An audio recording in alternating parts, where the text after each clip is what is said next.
सबसे पहले सभी दर्शकों और श्रोताओं को मेरा आदर और नमस्कार। मेरा नाम है फातिमा नवाज और मेरा विषय है कि राष्ट्रीय शिक्षा नीति सन 2020 भारत की शिक्षा में परिवर्तन लाएगी। पहले हमारी शिक्षा नीति 1986 में घोषित की गई थी।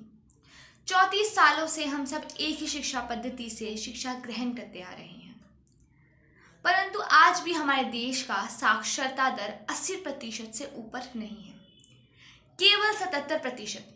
और यदि मैं ग्रामीण इलाकों की बात करूं तो वहां तो ये आंकड़ा केवल 73% है। शिक्षा नीति के लागू होने के इतने सालों बाद भी साक्षरता दर कम होना, कहीं ना कहीं इसकी आवश्यकता थी कि नई शिक्षा नीति लागू की जाए। 29 जुलाई सन 2020 को नई शिक्षा नीति लागू हुई है। निश्चित तौर पर यह परिवर्तन जरूरी था, क्योंकि परिवर्तन में स्थिर मस्ती अर्थात परिवर्तन ही एकमात्र ऐसी वस्तु है जो स्थिर है, जो होनी ही है, चाहे वो शिक्षा का क्षेत्र हो या फिर कोई अन्य क्षेत्र हो। नई शिक्षा नीति भारत की शिक्षा में निश्चित तौर पर परिवर्तन लाएगी। इससे आने वाला पहला परिवर्तन मैं आप सबके समक्ष इन पंक्तियों के माध्यम से प्रस्तुत करना चाहूंगी कि प्राइवेट स्कूल का बुरा है हाल, प्राइवेट स्कूल का बुरा है हाल, शिक्षा है भी या है व्यापार। ये प्रश्न हम सबके मस्तिष्क में आता है जब हम प्राइवेट स्कूलों की फीसों को सुनते हैं। मध्यम वर्गीय परिवार तो उधर जाता भी नहीं। नई शिक्षा नीति में इस बात पर बल दिया गया है कि जो प्राइवेट स्कूल मनमाने ढंग से फीसों को बढ़ाते जा रहे हैं, उस पर रोक लगाई जाएगी, उन पर प्रतिबंध लगाया जाएगा। और मुझे लगता है कि इस निर्णय से उन विद्यार्थियों के जीवन में बहुत सकारात्मक परिवर्तन आएगा जो केवल धन के कारण वो शिक्षा ग्रहण नहीं कर पाते। इसका अन्य परिवर्तन मैं आपके सामने रखना चाहूंगी।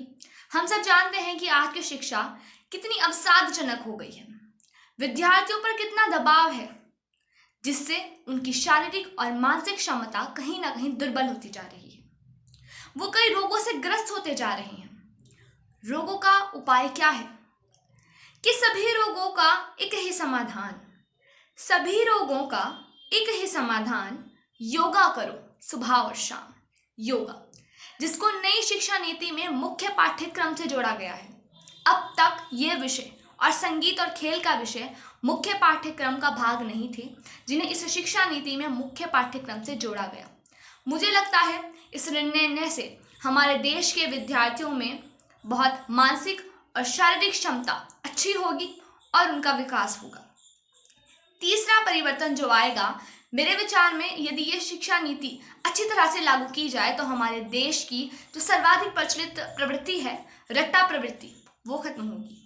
और किताबों के माध्यम से जो हम अपने विद्यार्थियों को आदर्श देने का प्रयत्न करते हैं, उसे वो समझ पाएंगे, क्योंकि कक्षा 5 तक विद्यार्थियों के लिए उनकी मातृभाषा और क्षेत्रीय भाषा में शिक्षा देने का प्रावधान किया गया है, जिससे हम जो आदर्श उन्हें देना चाहते हैं वो अपने जीवन में वो आत्मसात कर सकेंगे, जो लिखा हुआ है वो समझ सकेंगे और अच्छे से पढ़ सकेंगे। परंतु कहीं ना कहीं इस शिक्षा नीति को आलोचकों का भी सामना करना पड़ा। कई आलोचकों ने कहा कि इसमें जो लक्ष्य निर्धारित किए गए हैं उन्हें पाना कहीं ना कहीं असंभव है। मैं उनसे यही कहना चाहूंगी कि अभी हमने अनुभव नहीं किया है तो अनुभव करने तो दीजिए। अनुभव करना भी जरूरी है। नजर नहीं नजरिया बदलिए जनाब, नजर नहीं नजरिया बदलिए जनाब, बदलाव के लिए बदला नजरिया जरूरी है, बेशक बदलाव बेहद जरूरी है।